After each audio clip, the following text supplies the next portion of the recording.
Okay, we'll start with some prayers. So for anyone that's in my Sangha, these will be familiar.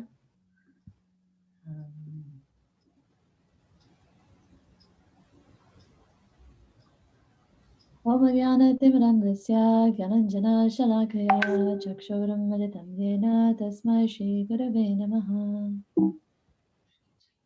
Shri Chaitanya Manobhistam Stapitam Yena Bhutale Swayam Rupa Gadamayam Dadati Swapadantikam Vandeham Shri Guru Shri Yuta Padakamalam Shri Gurun Vaishnavamscha Shri Rupam Sagrajatam Sahagana Raghunatam Vidam Sajivam Sadvaitam Savadutam Parijana Sahitam Krishna Chaitanya Devam Shri Radha Krishna Padan Sahagana Lalita Shri Vishakanitamscha Hey Krishna Karuna Sindhu Dina Bandhu Jagatpate Gopesha Gopika Kantha Radha Kantha Namostate Taptakanchana Gaurangi Radhe Vrindavaneshwari Vishavanusate Devi Pranamami Haripriye Vanchakalpatarubhyascha Kripa Sindhubheva Patitanam Pavanebhyo Vaishnavebhyo Namo Namaha Jai Shri Krishna Chaitanya Prabhu Nityananda Shri Advaita Gadadhara Shivasadi Gaura Bhaktavinda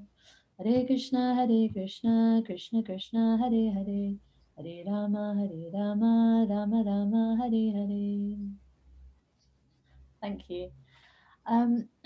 Okay, so yeah, it's, as I was mentioning, it's an honor to be able to address you today. So we're speaking today about the process of transformation, or the art of transformation. So it's a really huge topic, and I was thinking, what angle can I take? But it's so broad, so we're just going to dip into it a little bit today. And apologies for anyone in my Sangha if a lot of it is a repetition of what the type of things that I always talk about. Um, yeah. But I suppose that when I first heard or when I think of the topic that's transformation, it reminds me of this. Let me just share my screen. It reminds me of as Vrindavan Chandra Prabhu mentioned, I'm the mother of a young mother, and so it reminds me of this, which is a transformer. You know, he eagerly comes up to anyone with a son. My one's, he's just grown out of it now, but every time he sees one at someone else's house, he'll go and he'll be like, oh look mum, look, it's a robot 1 minute, and now look, it's a truck, it's a car, it's a this, it's a that, or the other, and it's quite exciting for them, you know, to explore that. So that's one type of transformation. It's the type of transformation that you're one thing, you know, it's one thing at one point and then it becomes another. But the only problem with that is that it although it like the robot can become a car, it goes back to being a robot again. And that's not exactly the type of transformation we want in spiritual life. But sometimes it is the type of transformation that we do experience, in the sense that sometimes we think, you know, we hear an amazing class about chanting, or we hear an amazing class, or, you know, someone, you know, gives us some instructions about how we can improve our devotional service. And, you know, we make a change and we think, okay, that's amazing, I've made it. And then old habits start coming up and we think, oh, wow, you know, I was waking up every day at like 4 or 5 in the morning and now I can't even do it anymore. So sometimes in that way, we think we're making progress and then our old habits come back up. Or we can do another sort of transformer type change. I like to call it a transformer type change, where sometimes, you know, you know, where as soon as we come to the temple, we transform. Hare Krishna Prabhu, please let me serve you. You know, let me clean the toilets. You know, we're also very much change when we get to the temple, but as soon as we get home, it's like, oh, what are you doing? Come down. Who left this mess here? You know, it's all that type of a thing. So that's another type of transformation. But there are two types of transformation that's not really what we're aiming for, really. So the type of transformation that would be better suited to our devotional process is more this type of transformation. And that is the caterpillar to the butterfly. But I chose this image in particular because it speaks to me, because here's the caterpillar and here's the butterfly, but there's a lot that goes on in between. There's a lot that goes on in between. So that's very similar to spiritual life, that there's stages that we go through, and those stages aren't all that easy. When at this stage, when the caterpillar is in the cocoon and is breaking out of the cocoon, there's a lot that's going on in there. There's a lot of movement, a lot of struggle, but that struggle is focused because the caterpillar knows its goal. It stays in there. Yeah, it stays in there, and it stays through the struggles, patiently stays through the struggles, and ultimately it becomes a beautiful butterfly. So this is really the type of transformation that we want. This is the transformation sometimes that we experience, and sometimes, but actually we want this type of a transformation. So um So, so yes, we want that type of actual change that's natural, but that's also irreversible. So these are, so I was, in preparation for this class, I was listening to Suta Prabhu's class, and he did an amazing class just recently about transformation of character. And he mentioned certain blocks to changing our character that I thought were really nice. I was listening to it today. He says that these blocks are, he summarized them as that we don't feel that we need to change. He said that's the block number one. We don't feel that we need to change. I don't need to change. I'm okay the way I am. Actually, it's other people that need to change. Actually, I'm glad this talks about transformation. I'm glad this person is on this call as well. Maybe they'll learn something. I don't know, you know. Another block to changing our character is thinking we've already changed. Oh yeah, I've already changed so much. Look, I wear a sari and tilak, so many different things. I'll be giving an example about that very soon. We think, oh yeah, I've already made the change that I need to make. Another one is, he mentioned it as a block, and sometimes we use it as a kind of, well, Prabhupada says this is the fact, but he said it's a block when we think that, oh, the change will happen automatically. Yeah, he said that's a block, that it won't just happen automatically. It will happen automatically because the purification of the heart happens internally, but we also need to make a conscious endeavor. And he said the last block is to think that I can't change my character. I am who I am, and everyone will just have to learn to live with it. It's my nature, you know.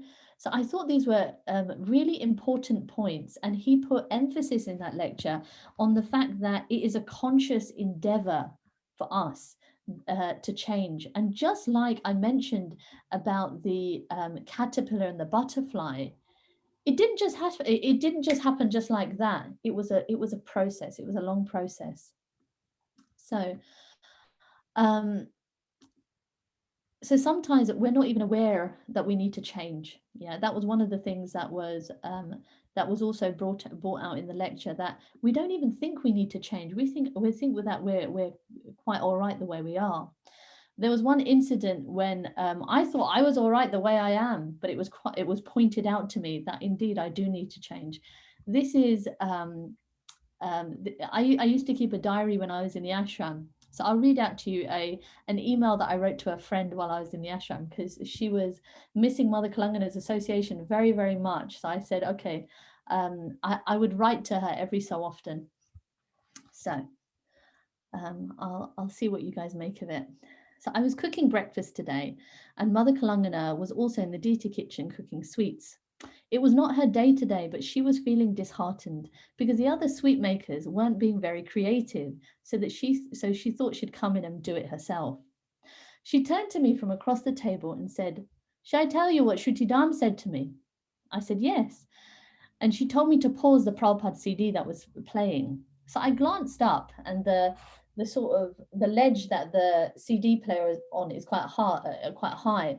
So I glanced up and pressed one of the buttons to pause it, but it didn't pause. The CD was starting again. It kept starting again. So I kept on pressing it again and again, and the same thing kept happening. Then I explained to Mother Klangana, "I don't know what's happening. I'm pressing pause." And then she said to me very sternly, she came round to my side of the table, and she said, "But what is the result? What is the result? You say that you're doing something, but what's the result?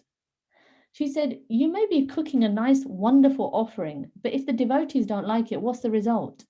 You're pressing this button, but something else is happening. So then I realized that I'd been pressing the wrong button. That's what she was getting at. I was defiantly saying that I was doing something. I was pressing the button. But if the result was something different, then I must not have been doing it right because the result showed that I was doing it wrong. So she knew that this was a symptom of my huge false ego coming out, and she wanted to correct it. It didn't quite click what she was saying to me and what she was getting at immediately. So I acknowledged, I said, oh, okay, yeah, yeah. And I just carried on, chopping, doing my service. But I know in my heart, I felt confused and annoyed at being chastised. And then she came really close to me and she looked right at me, like this close. She said, yes. So, Shruti Dham, he says, what is on the outside? It may be very beautiful, so nice, but what matters is on the inside, the consciousness. If inside you are horrible, then what matters about the outside?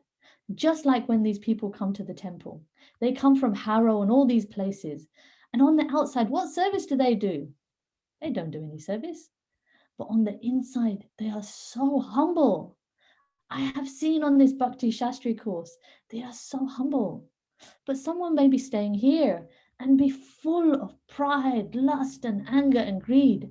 But you just don't know. You can't judge. Just like you. When I corrected you just then, you growled at me just like a lion. And she did this impression right in front of me. I was like, oh my God. Her fingers curled up and she's just like this. She said, this is what it is. You are not humble. When someone corrects you, anger, you see? Outwardly, I didn't give any particular signs that I was angry. I just carried on with my service when she had told me before. But inside, she knew I was angry. Her words pierced me so deeply that I felt my eyes welling up. She had hit the nail right on the head. My immediate thought was, I can't take this temple. I don't think it's too purifying for me. But then I thought that actually this is what Radharani's mercy is like. It burns the ego like fire and hurts like anything. She said, yes, there will always be this pinching in the heart, and this pinching will go on till the end of the life. You are young, I know, but you are young, but I know. I've been through this pinching in the heart. When someone tells me like this and anger comes, I know what to do. You don't recognize it. Like me, I did not know at first, but now I know exactly what it is. When I feel like I'm getting angry, I know what to do. You will learn as long as you're in the association of devotees. Otherwise, how will you know? So after the offering, I came to her with tears in my eyes to apologize. She called me over and asked me to clean the equipment that she was using. I felt that although I'm so rotten, she still was accepting me by allowing me to serve her. Okay. Oh, it's bringing back so many memories now. So since that day, I just had the most amazing realization. And since then, I never, ever went back to those bad habits. That's what I'd like to tell you. Okay. So that's a version that I would like to tell you that, yes, since that day, it was such an amazing revelation. And I never, ever got angry before. No. In fact, it was quite different. I went back to exactly the same type of habits. It was very hard hitting when it happened. But actually, this conditioning is so strong that it's there very much embedded in the heart. I'm right. I know what I'm doing. Oh, let me do this. Let me say this. They don't know. But so what it is that I still needed a little bit more hammering. The false ego needed to take a little bit more knocking to bring me to a point where actually I took the observer position and I would watch my own reactions very carefully. It took a very long time, many, many years. I would say only, sorry, a bit hot. I would say only in recent history am I taking my spiritual life a bit more seriously. But I would start to watch my own reactions very carefully. For example, if a friend was praised in front of me, or on WhatsApp, and I'd start feeling, I don't feel very well. I think I'm having a bit of a heart attack. I'd understand, oh, I see. You thought you're in a superior position. That's why you're feeling like this. When anger comes up, I think, whoa, I watch it coming. I still react to it, but at least that awareness is there. So that was very very instructive. So I tell that just to sum up, that basically these things in the heart are always there, and sometimes they're pointed out.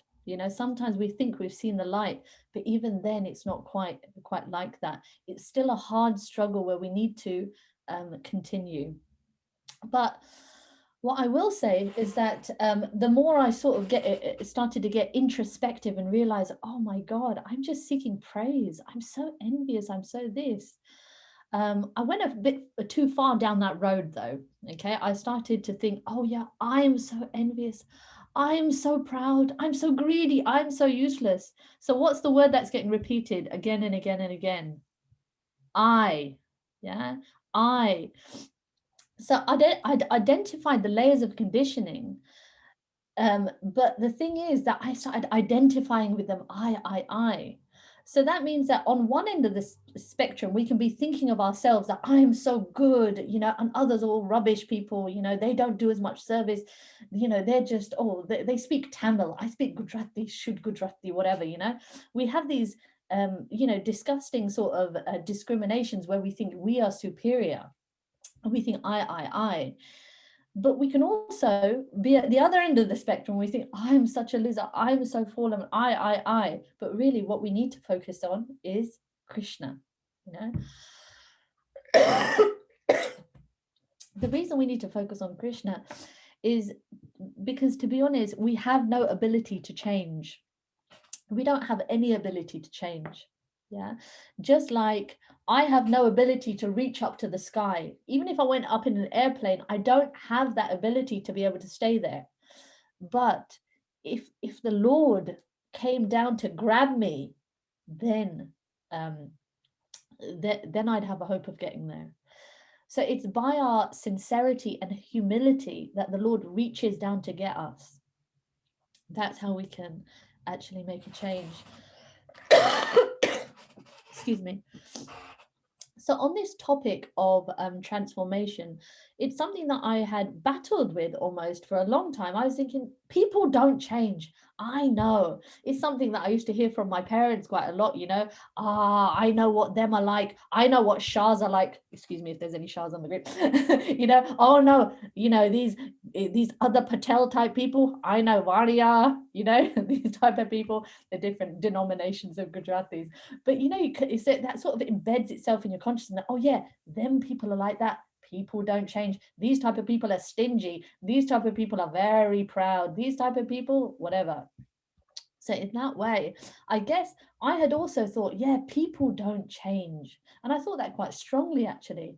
But actually, being in Krishna consciousness and having that mindset completely doesn't make sense, because this whole process is to change us, But being in that mindset meant, actually, subtly, that it affected the way that I conducted my spiritual life. Because if I thought, I'm not going to change anyway, then how much endeavor would I be putting into the process? And it also affected the way that I treated others. If I saw someone had an anartha, oh, they're like that. I know, I saw, So in that way, this sort of mentality of thinking that, oh, people don't change, it doesn't make sense. It doesn't make sense at all, actually. And in fact, our scriptures are full of personalities that completely changed. Can anyone think of any? I have a few. If anyone can suggest any. Chitraketu. Jamil. Who? Chitraketu. Oh, Chitraketu. Yes. Yeah. He changed. Yes, he changed from being king, and then he became a devotee. How he changed then from Chitraketu to who's Vitrasura. Vitrasura, yes. Thank you. I didn't think of that one. Thank you. Any others? I was thinking of Ajamil. Ajamil, yes, Ajamil, thank you, yes. Mrigari, Mrigari. Migari, yes, I thought of Migari, wonderful. Even Dhruva. Yeah, Dhruva, wonderful. Yeah, thank you. Yeah, Dhruva's a good one as well. Thank you. So I've got similar ones to you guys. I've got Migari the Hunter. So I put them into categories. So how did Migari change? He changed by the association of Narada Muni. So it's interesting because when he came into the association of Narada Muni, he was, doing what he does, killing the animals, only half dead so that they suffer more. And in doing that, Narada Muni came along and he scared off the animals. So Magari, he's an angry personality. He's used to like speaking very badly, harshly with bad language. He came up to Narada Muni and he says, "Oh, dear sage, what has brought you to this forest that made you scare off the animals?" And he was thinking to himself at that same time, he was thinking, why am I speaking so nicely? You know, I should be like attacking this sage by now. Why am I speaking so nicely? Why am I behaving so in such a cultured way? And the reason is that the Mahabhagavat devotee, when the Mahabhagavat devotee, the Uttamadhikari is there, it's said that they don't see the faults of others. And I used to think, oh, they're so up in the clouds, they can't even see what's actually there. But actually, I understood from a class by Madhavananda Prabhu, and he was saying that the thing is, when you're in the presence of an Uttamadhikari, your bad habits, they just run away. And even you're surprised, you're like, why am I acting so humble and nice and kind? And, why do I want to help this person? You don't even understand it yourself. So Migari was in that situation where because he had the association of Narada Muni, he was able to completely transform his life in such a way that although on one side he would half kill animals to see them suffering, when Narada Muni again came after Migari's transformation to visit, when Narada Muni came to visit Migari, he was cleaning where he was just to make sure that no ants would get crushed where he was, in the path. So in that way, this is such an amazing transformation. That's a transformation through association. There was another example of transformation, and that is Valmiki. Now, Valmiki, he is the author of the Ramayana, but he used to be a really sinful personality, extremely sinful personality. He would murder, he would do so many terrible acts, and he would do that to to maintain his family.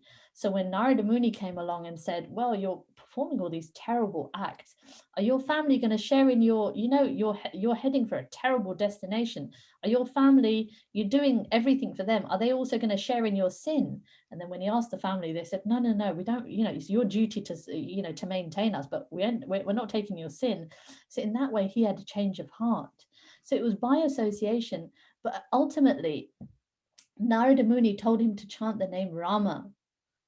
But he tried, but because he was so sinful, so we can imagine how sinful he was, he couldn't even utter the holy name. So that's when Narada Muni thought, okay, just say Mara, which I think means death. Just check. Mara. Yeah, it is death. It does. It You does. are right. Yes, it does mean death. So it means death. So he thought, yeah, that word I connect with quite well.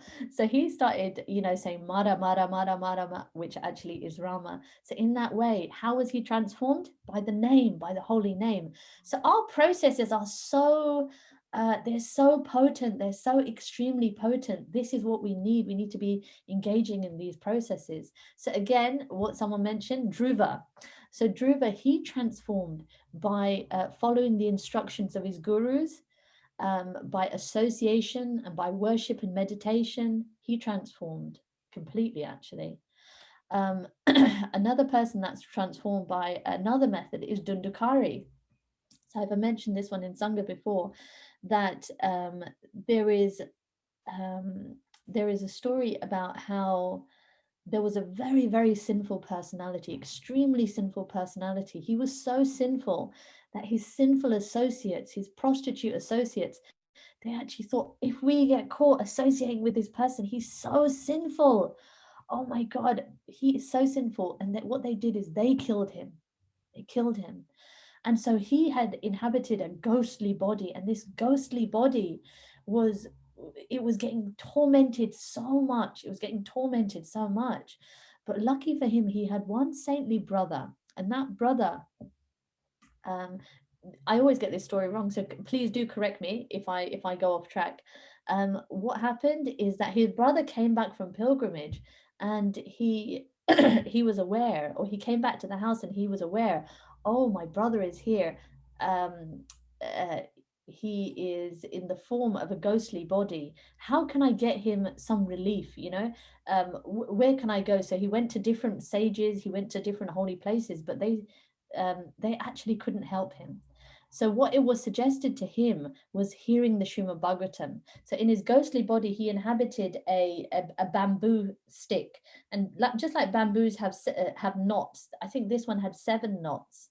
Did it have 7 knots? Okay, it had a number of knots, and after every interval that Bhagavatam was spoken, his subtle body would move up a knot, and then finally, at the end of the recitation of the Bhagavatam, the airplane came, and even though all the other sages were there, who went back to Godhead? They came for Dundakari.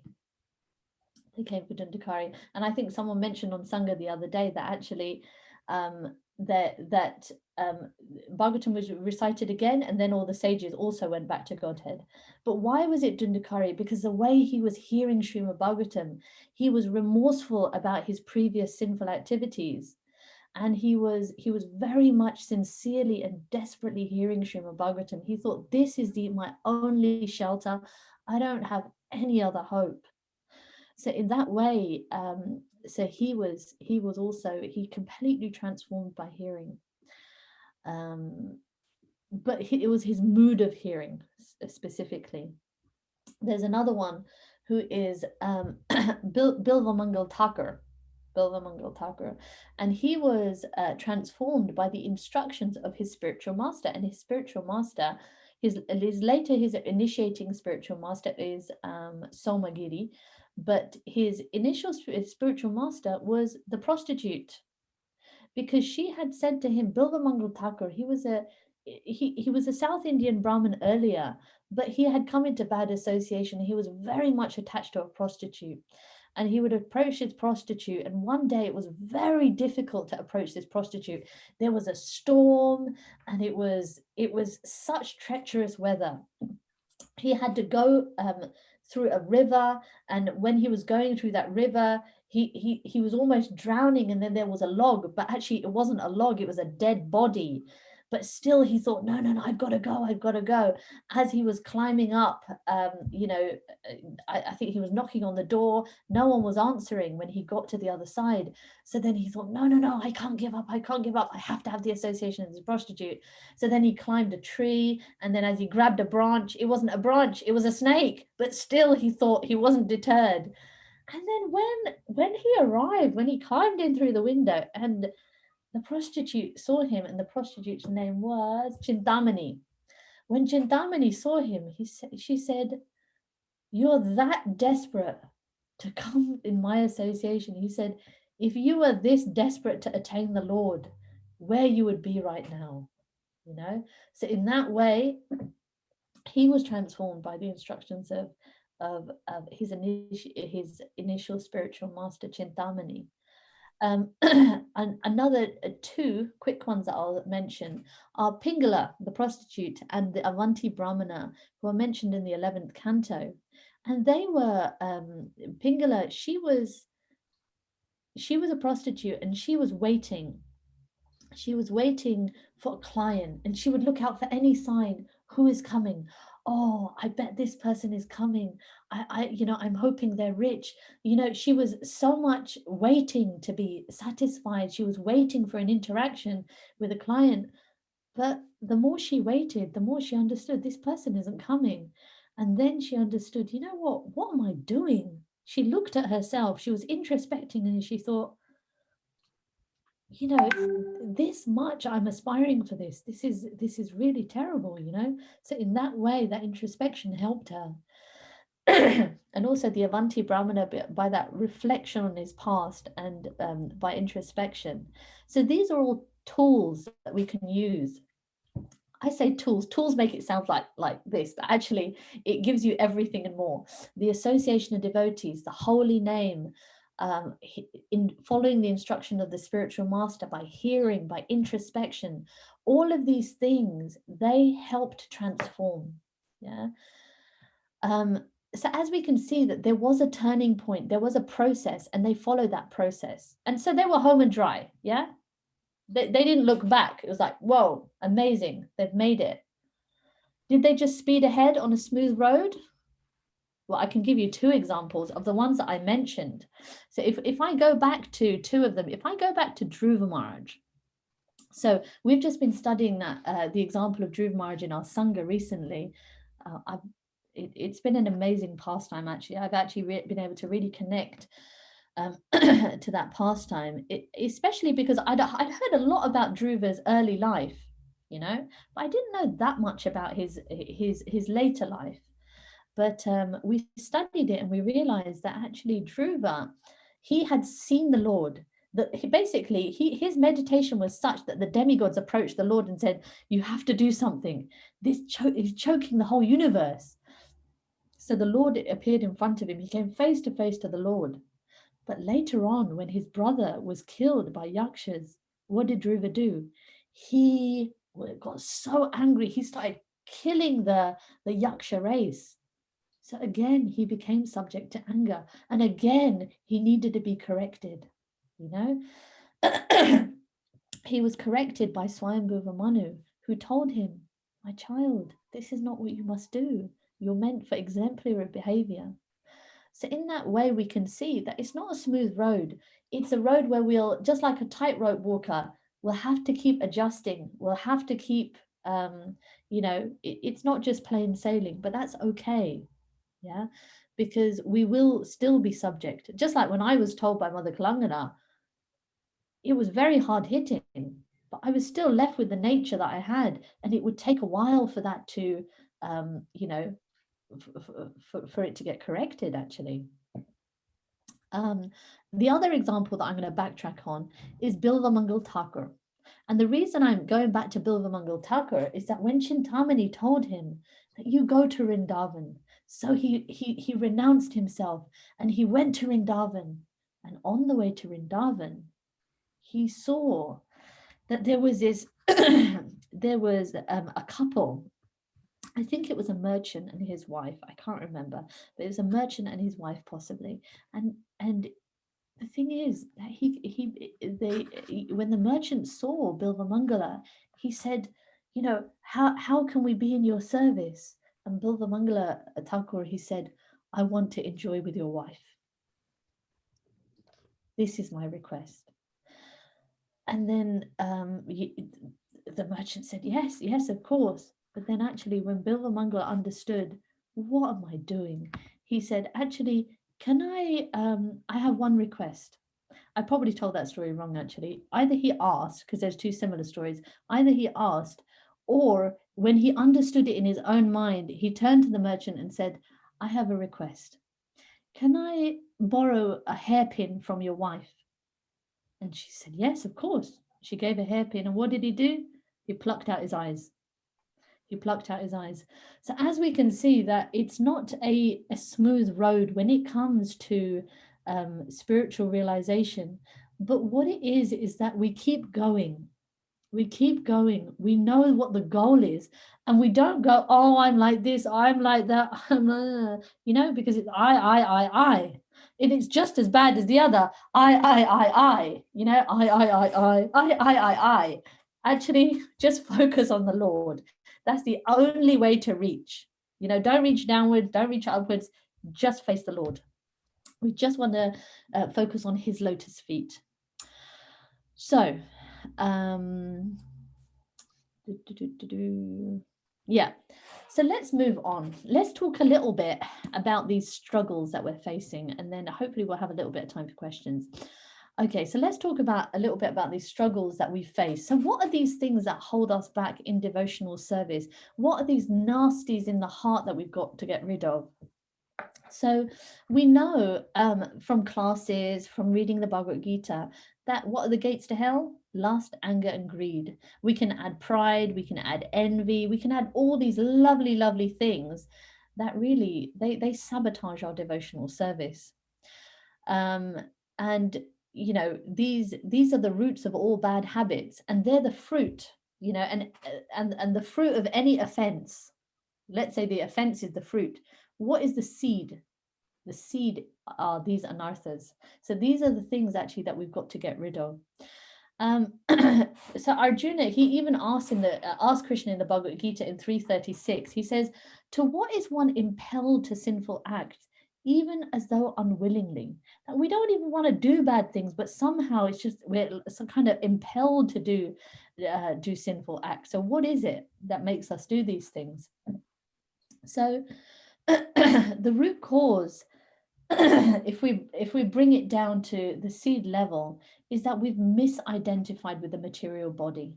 Yeah, we've misidentified with the material body. I love the fact that in Bhagavatam, again and again, in prayers, in different dialogues, it always brings us back that misidentification with the material body and the matter. And today I heard a reflection, someone was mentioning, I think Bhuta Bhavana Prabhu mentioned in class, that we're not in the material world. The material world is in us, you know. I thought that was quite powerful. So that enjoying mentality that we have, you know, so the root identification, the root cause is that we've misidentified with the material body, and we have the desire to enjoy instead of serve. That's our problem. And that enjoying mentality, like we put on a headset of enjoying mentality and we navigate through this world. Yeah, we navigate through this world, and some things we're like, oh, are really pleasing, and some things, oh, they repel us, they're disgusting, you know. So there's that icha dvesha, there's that you know, there's that attraction, or that we're accepting and rejecting, or we're we're repulsed by certain things and we're attracted to certain things. This is desire and hate. So as we're navigating through life with this headset of the desire to enjoy, as we perform different actions, we get different impressions are made on us. Yeah, I'll say different impressions are made on our subtle body. Yeah, and these impressions are called samskaras. And you might think, let's say, for example, all sorts of experiences. Let's say, for example, if you cheat in a maths test or something like that, and then we feel that, oh, yes, I did it, no one noticed, you know. Sometimes the very deep-rooted ones are sexual samskaras, or you know, things like that. These things that actually that are not to be made impressions. They get embedded as impressions, but they get embedded as impressions that we categorize them. We've got things that are favorable, that we're attracted to, and things that we're not attracted to. And really, sometimes we put them in the wrong boxes. When we're in material consciousness, we think those things are good, are getting one up on people, gossiping about people. You know, we get a buzz out of these things, where actually they're in the wrong box. They need to be in the bad things.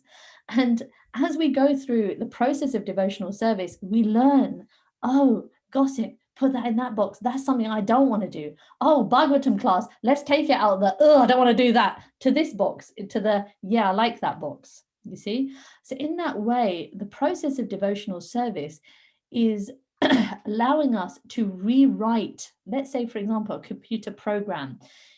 A computer program has it's been coded in a certain way, and when you press a button, it will just execute the same program again and again and again. But what we need to do is we need to interrupt the program and rewrite the program. Yeah.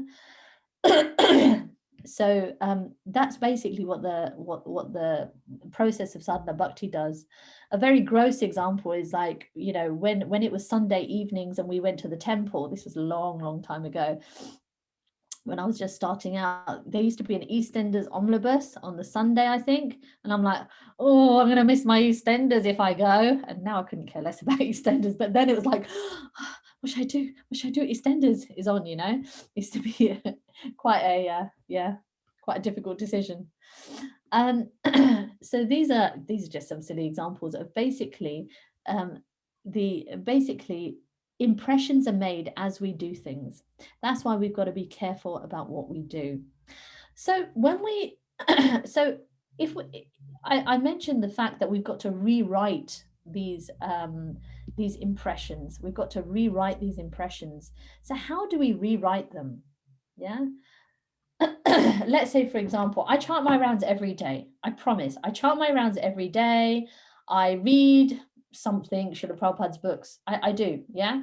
And I do Arati every day. Why aren't I a pure devotee yet? What's going on? This transformation process is not working very well, to be honest. What is the problem? The problem is that it's the way we do it. Yeah. So let's say, for example, I've almost talked you guys to death. I'm sorry. I have a tendency of doing that. If you walk away with one thing from this session, the thing that I want you to walk away with is, what is the quality with which you are performing your devotional service? Because I know you guys are performing your devotional service just like I am. Yeah, you're doing arati, you're doing everything that needs to be done. So what's the problem? You know, what's missing here? The thing is that when we are performing devotional service, let's say, for example, we have a typical day. Oh, bear with me a moment, just blow my nose. So let's say, for example, we have a typical day, and you chant off your round, Hare Krishna, Hare Krishna, Krishna Krishna, Arti, wave the incense around, do about 10-minute reading. You do all that, and then you maybe you come across an argument with your husband or wife, yeah, and then you're like, yeah, but you did this, and then you get on the phone, no, but and then they said that to me, yeah, can you believe he said that to me, blah blah blah blah blah, all this type of stuff. Now, if I tell you that impressions are created when you invest your emotions, what impressions have I created in that day? I've created impressions. The impressions that have gone deep are the ones where I was invested in the argument I was having. Every bit of me was there when I was having that argument. Every bit of me was there when I was saying, yeah, this is what happened, blah, blah, blah, blah. Let's say, for example, if when you're sitting down in your day and when you're chanting, every bit of you is there, that's when an impression is made. Maybe you have this experience. I know I have this experience. At one point, I was in so much distress. And I literally, this was very interesting. Generally, if I'm in a whatever mood, I wouldn't generally turn to the bead bag if I was sad. But this time I thought, I don't know what to do. And I turned to the bead bag and I was chanting and chanting. And you know what? I still remember exactly where I was sitting, what I was doing, and how I felt. Because the way that I called out, I was in connection, because I was like, Krishna, you're the only one. I have no other hope. And that has stayed with me till now. There are other times when I was listening to maybe an interaction with my guru, or an interaction or a pastime that I was reading. I still remember I was reading this pastime on the way on a car journey. But I remember what it was. It was Kapila Dev's instructions to his mother. And I was reading that when I was a young bhakteen on my way to Leicester. And that car journey is emblazoned in my mind, because when Kapila Dev said, devotional service can be performed in 3 modes: in the mode of goodness, in the mode of passion, when someone is prideful, seeking adoration, blah, blah, blah, and when someone is in ignorance, when they are, wanting to injure others and harm others. And then I thought, oh God, it left an impression on me. So in that way, when we perform our devotional service, and many of you will have these experiences, that at points where you are completely present and attentive, and being present, like I'm talking about emotions. Sometimes emotions is way down the road, that's something that we're not going to get to, too soon, not automatically anyway. But at least we can come to attention. When you're doing your arti, be attentive, and then just test yourself. Try and add a bit of emotion. Dear Lord Krishna, dear Radharani, please accept this. With this incense, I'm offering my very self to you. So in this way, when we invest our emotions in devotional service, that's when we create positive spiritual impressions that stay with us. And now we've got to know that our emotions are there. Why have we even been given emotions? We've been given emotions so that we can use those and direct those to the Lord, and we can use them to express love to the Lord. But often we misuse our emotions. We misuse our emotions to get irritated, to get annoyed, or to get upset, or we misuse our emotions. We spend so much of our energy goes in or oh, I don't know about this. So much energy goes, but actually these emotions, that's when we've got to exercise tolerance, and the emotions, we've got to direct them in the right way in the service of the Lord. So let me give you an example. Say, for example, if you're in heavy traffic, if you're in really heavy traffic and you're on the way to the airport, and you're going to be late.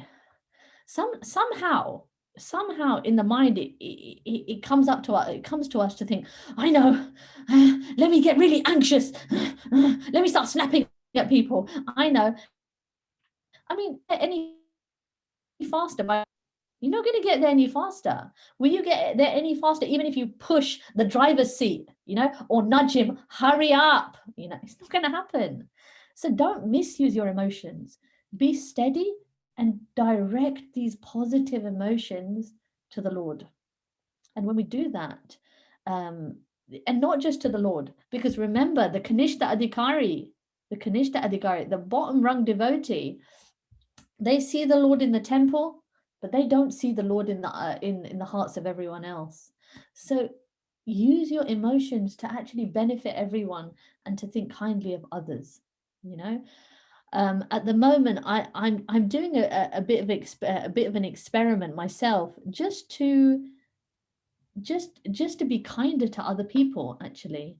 And I'm consciously, this is something I've been doing very recently, actually, in the last week or so. I've been thinking, I want to do things where I get nothing out of it. I don't get any money. I don't get any fame, any adoration. I won't get anything out of this interaction. I want to do that.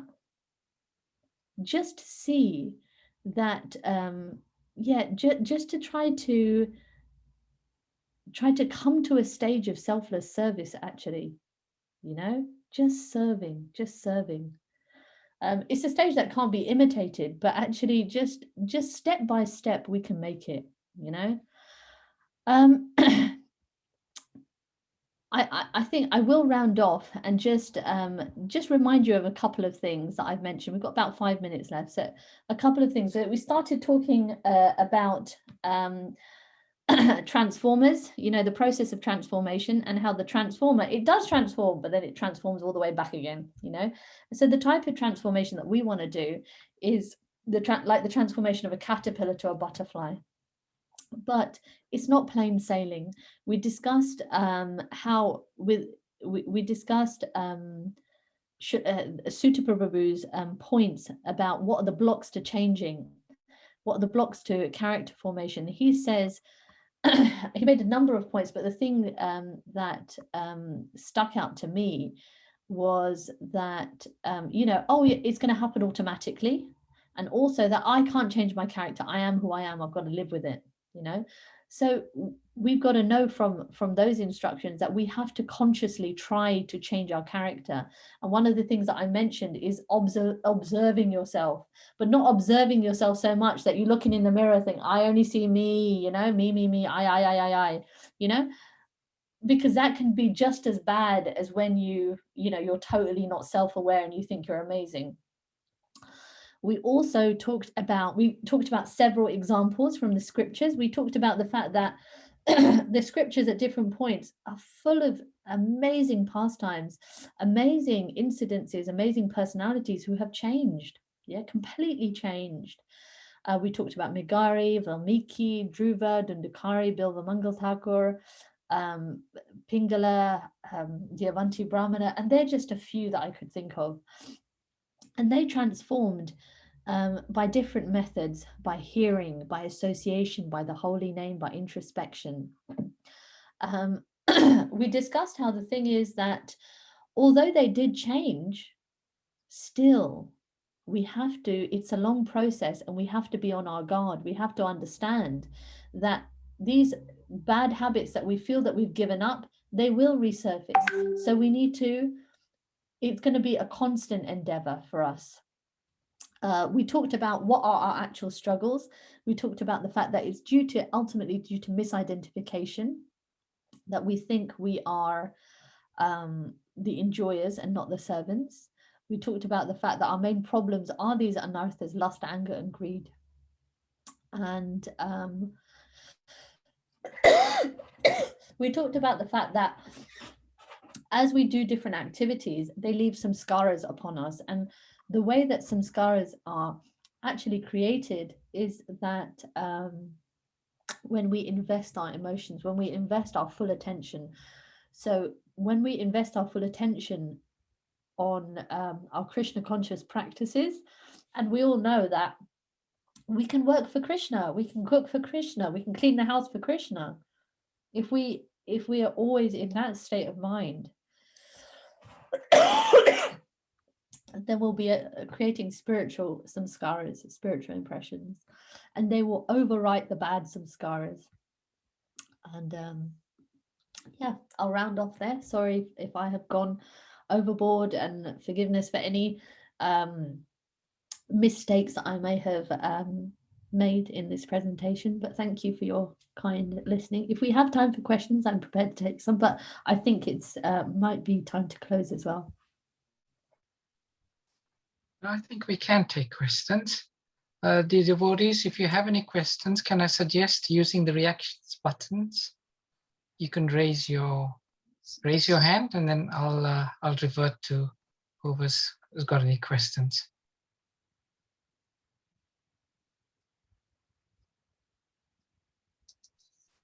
Yeah, Hema Mataji's got a question. Would you like to ask your question, Hema Mataji?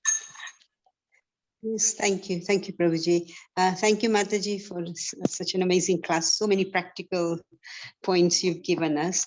But Mataji, I was sort of meditating on the thing you said about Ajamel. And I was just wondering if Ajamel was, it seems as if Ajamel was at a karma kand level where he was performing all the rituals and he knew the Vedas, he knew the rights and the wrongs. But do you think if he was in devotional service, his fall down would have been not there? He would have not fallen down as he did, because I know he went through a lot of introspection as to what's right, what's wrong. I shouldn't be doing this, and yet he fell for it. So I was just wondering if that would have made any difference at all. So just to understand your question, you're saying that with Ajamil, he was previously on a sort of karma kandic path. He basically, he wasn't in pure devotional service. And you're saying that if he was in devotional service, would he have fell down in the same way? Is that your question? Yes, yes. I mean, I suppose that there's the example of Bharat Maharaj. I mean, who obviously didn't fall down in the same way, but he took a bit of a tumble, and he was on the devote. He's reached a stage of bhav, you know. So there is always that danger, I think, and I think that that's why Lord Krishna mentions it a number of times, that, you know, when a devotee, he can't be judged, or he, you know, just because he commits some sort of sinful activity, he's still righteous, you know. The Lord mentions it himself. And I was thinking, I remember when I first heard that, I was like, really? Would devotees do that? And yeah, you know, Yes. but we still consider them saintly because they're properly situated. But yeah, the Lord's very kind, that I suppose that even if our motives aren't correct, or even if we're on the karma kanda level or whatever level, whatever whatever amount of devotion is there, he accepts that, and you know, it comes up. I think so. If anyone else has got any thoughts on that question. Yeah, thank you, Mataji. We have Puja Mataji has got her hand raised. Puja Mataji, would you like to ask your question, please? Hare Krishna. Hare Krishna.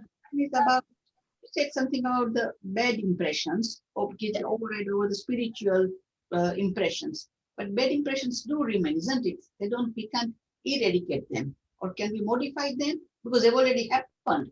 It's already in the past. Yeah. Okay, so what your question is that can the bad impressions be overwritten by the good impressions? And the fact is that because they've already happened, Yes. you know, so basically I think what it is that there was a question, I think it was either at the beginning or the end, I can't remember, at some point near the Ajamal pastime, where Sukadev Goswami, he asks, Maharaj Parikshit asks Sukadev Goswami, and this comes in the Nectar of Instruction right at the beginning as well, where it quotes this thing from Bhagavatam, that what happens, you know, if someone performs a sinful activity, you know, what should they do? And Sukadev Goswami, he says, oh yeah, you just atone for it, you know, you just atone for that. And it was an interesting answer because it was the wrong answer. He was testing Maharaj Parikshit. But Maharaj Parikshit, he knew, he thought, hang on a minute, if you do something bad, you know, you can't, something good can't counteract it. So the answer was actually that when it comes to devotional service, it gets the root of the sinful activity. Yeah.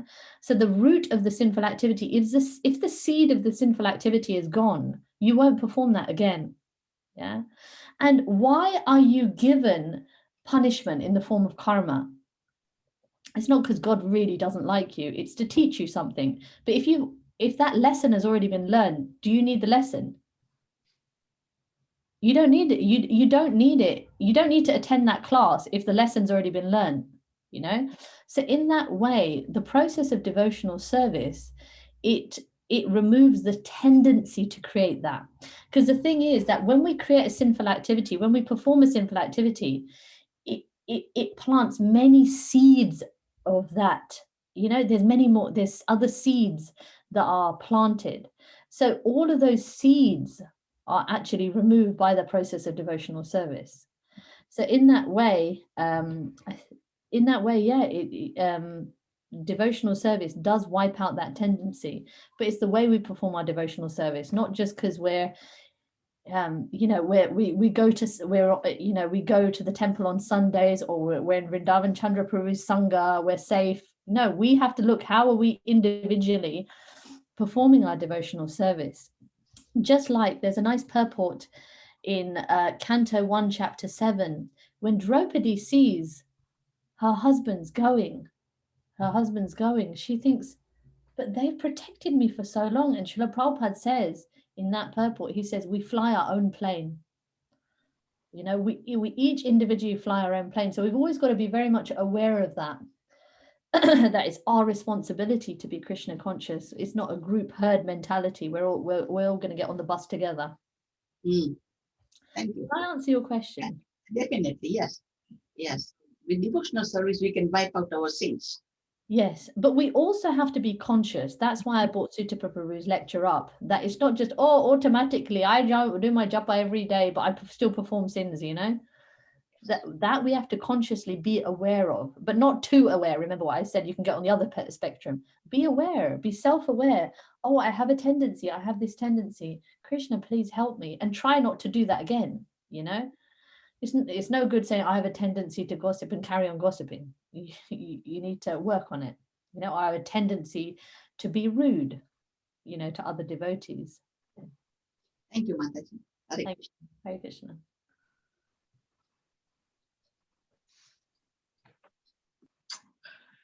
Anyone else got any questions? You do not have to be a question. It can also be a reflection.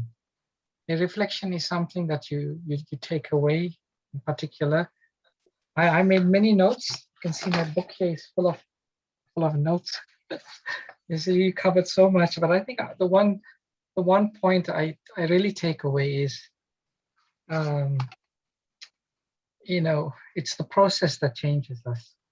And to allow the process to really change us, we have to be invested in it, attentive in it. Then the transformation will take place. It's not just an external activity, but it's the quality of what we do that really makes the transformation. You know, we could be doing, two people can be doing the same activity for years and years and years and years, but they could transform at different rates because it's dependent on how much we are invested, how attentive we are. So yeah, that's something I really take away.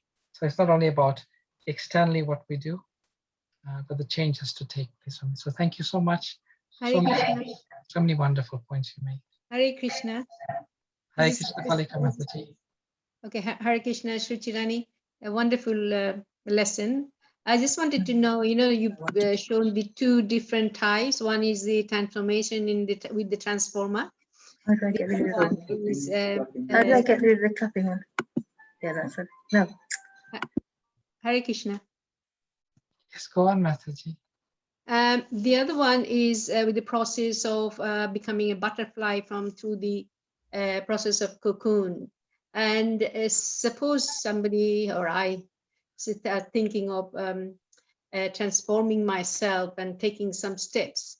How would I identify myself that what the process I've taken is the right process? Either it's from cocoon to butterfly or the transformer way. Wow, good question.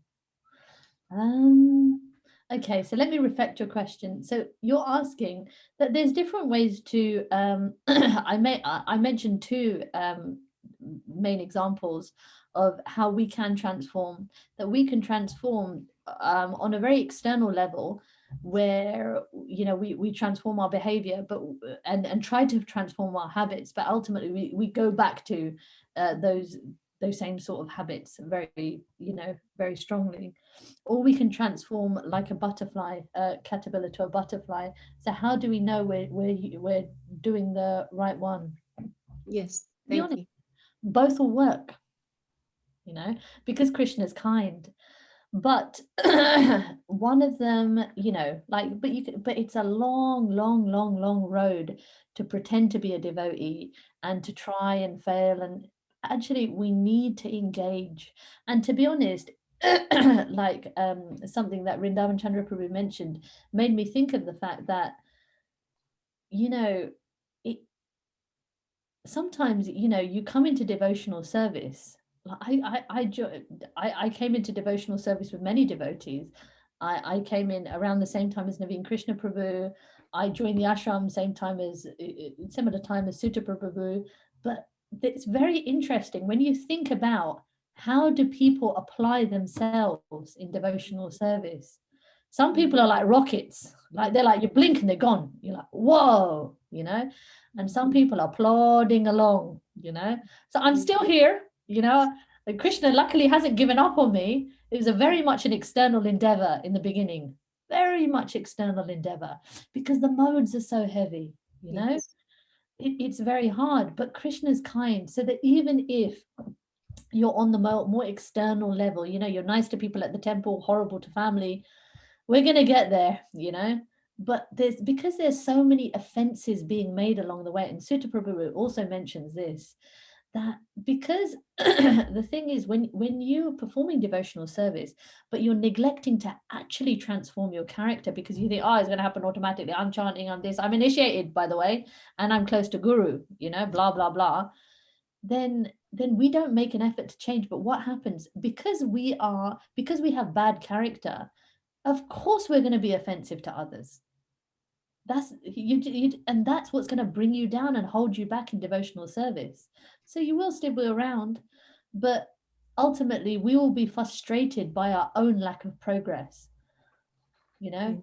And sometimes that, when we look at that lack of progress, we think, actually I really need to do something. So even within that lack of progress, Krishna's kind that he thinks, okay, it's been this many years, I can't believe I'm 40, I can't believe I'm 50, and I'm still, you know, struggling to chant 16 rounds, still, you know, watching my phone, you know, while I'm meant to be chanting, you know. Sometimes it's even that. But we have to, the key is trying to still take association, try to read, try to just follow the process best we can, and we will get there. But this process has a huge scope to be like a rocket,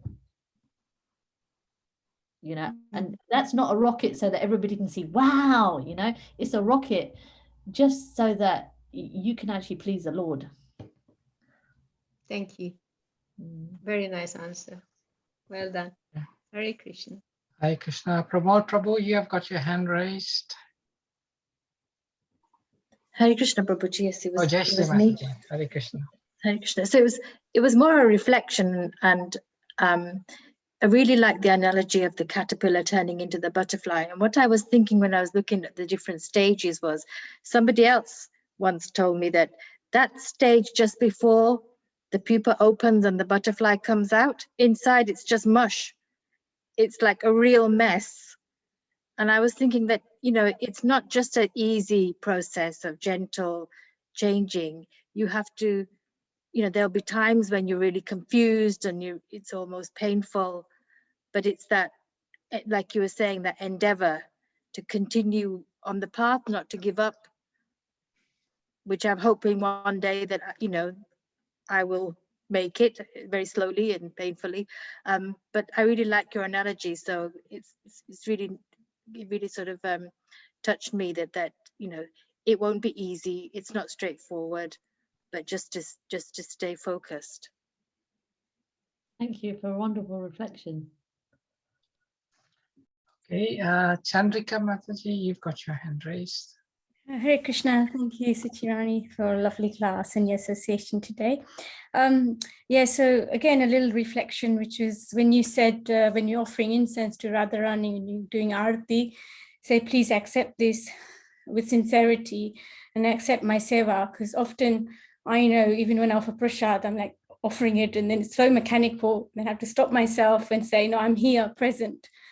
And, you know, you just have to stop yourself. And so that's the reflection I picked up today. Thank you. Sometimes like that in our house, you do the offering. No, you do the offering, you know. And it's like, oh God, what type of consciousness is that? But I remember I was doing this workshop with Shama Priya Mataji once, and it was really interesting. She was like, you know how to speak and stuff like that. You speak and stuff. And then when she was speaking, it was so interesting and enlightening, because she was very nervous, but she was saying, yes, I go down, I bow my head, and then I gesture to the deities and I pray to them, and then I look at the deity, but I lower my gaze just at their feet, because you don't want to look directly at them. I lower my gaze and I, you know, ring the bell, and I just thought, so much consciousness in this offering. It's amazing, you know, that her heart was so fully there, in the sense that she even looks at the fact that I want to even lower my gaze to make sure that the Lord, that, you know, even mentally the Lord is above me and I'm his lowly servant. It's very interesting, actually. It was an insight into me, an insight for me to know that a simple act as offering to someone who has bhav, natural bhav, can be a completely different experience, you know. And one thing that I will add is that I heard in Marriage's class that he was talking about emotions, and he was saying that our emotions, we've got to reflect the emotions of the Lord. And the emotions of the Lord are that he just loves us. Imagine if we reflected Krishna's emotions. That would be amazing. He loves us so much. Imagine if we were just like, I love you. I want to do this for you, you know? And he was saying that actually, who reflects his emotions the best? It's Radharani. And it's Lord Chaitanya who actually comes as a personification of her loving emotion. So what our role is, and I'll leave you with this, that if we can just reflect his emotions, we don't have to be like, oh, I'm gonna have to, you know, try and think of an emotion to like, yeah, be really, you know, sometimes it's hard, especially, you know, if we're brought up in like, just do this, no, you grow up, you know, we're not used to using our emotions, but actually, if we just think, if we know how much Krishna loves us and the fact that we're still here, even though with all our faults, he lets us still be here, he loves us so much. Just reflect that. And it makes it easier. In my mind, it made it very clear that, wow, you know, like when I'm taking darshan on my duty, I just dressed them today. I was just thinking, you're so beautiful. I can't believe that you came into my house and that you're here and stuff, you know. It was just, it's actually really nice. So yeah, just try and reflect his emotions. Thanks. Okay, there's no further questions or reflections, so probably we'll end here. Just much gratitude to you, Suci Rani Mataji. You've given us your time, although you have many things to do in your devotional life, and you've given us many wonderful insights into this most important aspect of transformation. I certainly take away much from today's class, and I've written down, and very grateful for you for sharing with us everything today.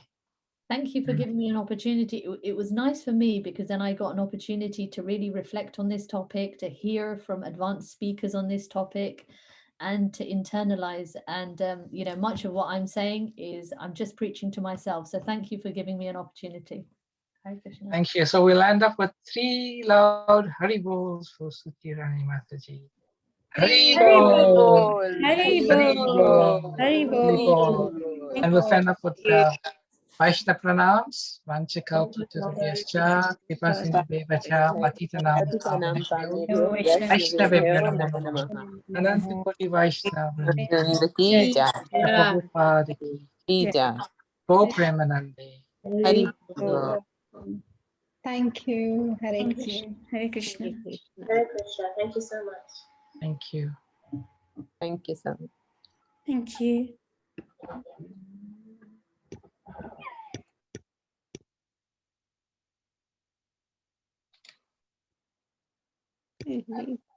Hare Krishna.